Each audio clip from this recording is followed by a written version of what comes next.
Bom dia, primeiro ano, tudo bem com vocês? Então, a gente vai dar continuidade ao nosso conteúdo hoje, né? Vocês já fizeram a correção que eu coloquei em cima para vocês? Então, quem não fez, como não vai ficar aí no WhatsApp do grupo, vocês podem fazer a correção daqui a pouco, depois de terminar as aulas, se não der tempo. Mas eu acredito que dê tempo de vocês encerrarem, e aí a gente vai começar o conteúdo, um conteúdo novo, conteúdo fácil. É um conteúdo que vocês já viram, a gente vai estar revendo esses conteúdos, já viram que eu digo assim, ao longo dos anos de escolaridade de vocês.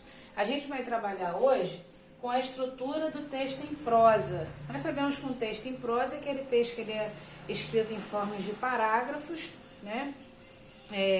Sempre havendo nele uma narrativa, sempre o narrador contando algum fato, contando alguma história, seja ela de ficção ou não, e a gente vai ter essa estrutura dentro do texto narrativo, tá? E eu coloquei assim, ó, o texto narrativo, né, a estrutura do texto em prosa, ele tem a estrutura narrativa, que é essa estrutura de contar um fato, né, seja ele não literário, não ficcional, né? Os elementos da narrativa que a gente tem os personagens, nós temos enredo, nós temos o narrador, nós temos o tempo e temos também o espaço. E aí eu vou falar separadamente. Dentro do tempo, gente, a gente tem o tempo cronológico, que é esse tempo de crono, de relógio. É o tempo cronológico mesmo, está relacionado à data, está relacionado a instantes, a minutos.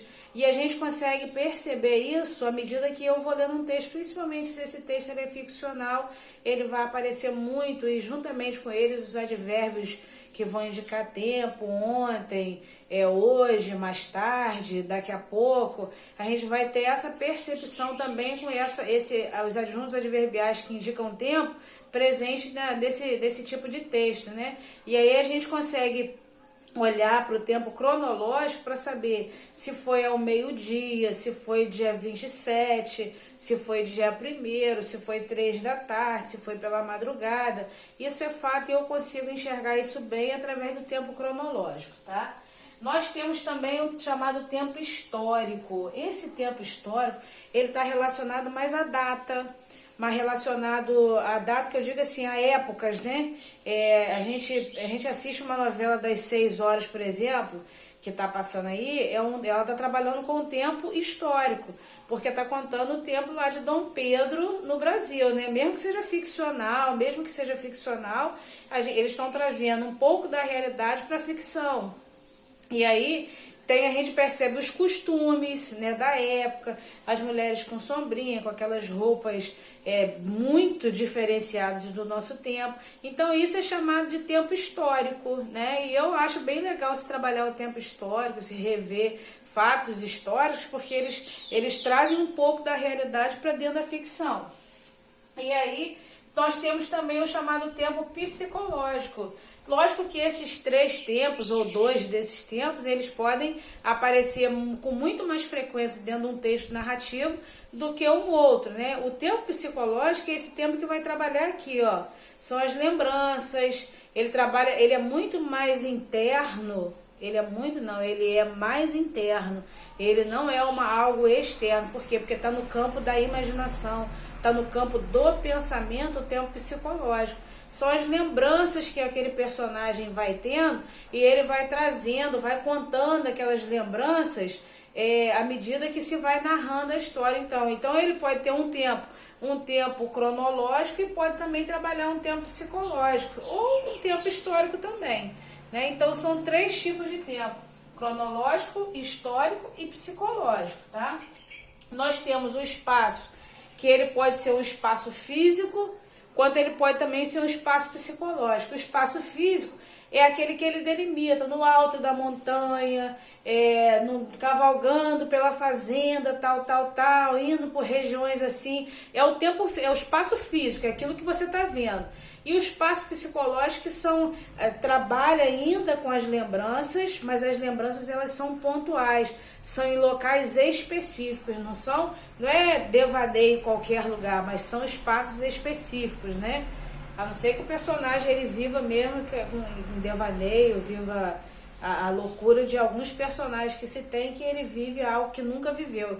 Nunca viveu, cria espaço que ele nunca esteve, e ele vai criando a sua narrativa assim. Tá? Nós vamos ter também, pessoal, os personagens, né? Esses personagens, ele pode ser protagonista, antagonista, e tem os estereotipados. O protagonista a gente sabe que ele é o principal da história, o antagonista a gente sabe que ele é o vilão, e esses estereotipados são aqueles tipos, aqueles personagens que são criados no meio de uma narrativa, seja filme, seja novela, seja romance, que ele faz um diferencial. Vamos pegar um exemplo da atualidade hoje. A novela das 8 que está passando, a gente tem Pereirão, que é a Griselda. É um personagem estereotipado, ele criou aquele personagem. Esse personagem ele é bem comum à realidade, né? O tipo dele é um tipo comum, e ele cria esse personagem dentro da história, daquele personagem essa família é muito unida, aí também, oriçado, esqueci o nome dele agora, aquele cabelinho lisinho. O cara usa blusa xadrez ou blusa florida com calça xadrez. Ele faz essa miscelânea, então é um personagem estereotipado. E assim como a gente tem vários outros personagens, Tonho da Lua, que era doidão assim, ele aparece no meio dos personagens que são os personagens certinhos, assim, entre aspas, sempre aparece um diferenciado. E esse personagem diferenciado é que a gente vai chamar ele de personagem estereotipado. Beleza, pessoal? Nós temos também o narrador, nós temos três tipos de narrador, na verdade, né? Nós temos o narrador observador, é aquele que vê tudo e fala tudo pra gente, conta toda a história, mas ele não consegue ler o pensamento, ele não consegue falar aquilo que o personagem está pensando, né? E a gente tem o narrador personagem, que é aquele que ele conta a história e participa da história. E nós temos o narrador onisciente, que é aquele que sabe de tudo. É aquele narrador que lê até os pensamentos, fala pra gente, conta pra gente a que pensamentos o personagem está tendo. Aí ele conta, ele fala dos pensamentos dos personagens. Então esse narrador é o chamado narrador onisciente.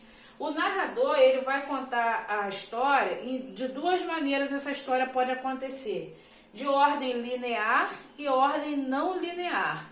A ordem linear é aquela que tem começo, meio e fim. A história normal, começo, meio e fim. E a ordem não linear é aquela ordem em que o autor, né, o narrador do texto, ele pode começar do final para o começo, ele pode começar do começo, vai para o final. Às vezes ele está no início da história e vai lá para o final e depois ele volta para o meio da história, ou seja, ele faz aquela mistura dentro da sua produção literária. Então, gente, a estrutura do texto em prosa é essa, tá? Qualquer dúvida a gente vai tirar no Meet, e vocês não deixem de fazer a atividade que eu propus aí, tá bom? Um beijo, até daqui a pouco. Tchau.